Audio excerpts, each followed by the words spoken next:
জাকিয়া বাড়ি মম ছোট পর্দার দর্শক নন্দিত অভিনয় শিল্পী। কুয়াশায় সাল ছুঁয়ে পানি আর কত হয়রানি আছে সমাধান। বসত ঘরে লাগাও আনোয়ার শীট, সারা ঘর থাকে শুকনা, সর্দি কাশিও থাকে দূরে। আনোয়ার শীট।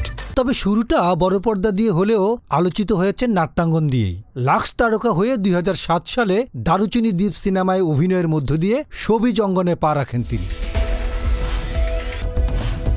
অন্যান্য তারকা অভিনেত্রীদের মতো সামাজিক আন্দোলনেও তার উপস্থিতি থাকে চোখে পড়ার মতো। সামাজিক যোগাযোগ মাধ্যমে তার লেখা অনেকেরই আলোচনার কেন্দ্রবিন্দুতে পরিণত হয়। এবারও তার ব্যতিক্রম হয়নি।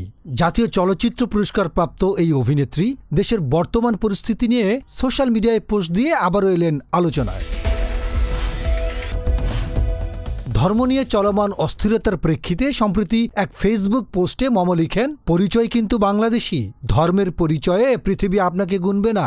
মমর সেই পোস্ট ঘিরে নেট দুনিয়ায় শুরু হয়েছে তুমুল আলোচনা, মিশ্র প্রতিক্রিয়া। তবে তার সেই পোস্টে বেশিরভাগই সহমত প্রকাশ করেছেন। অনেক অনুরাগীরা মন্তব্য করেন, এই সহজ বিষয়টা কে কাকে বোঝাবে। তবে ক্রিয়া প্রতিক্রিয়া যাই হোক, ফেসবুকে মমর পোস্ট অনেকেরই ভাবনার জায়গা প্রসারিত করেছে, তাতে কোনো সন্দেহ নেই।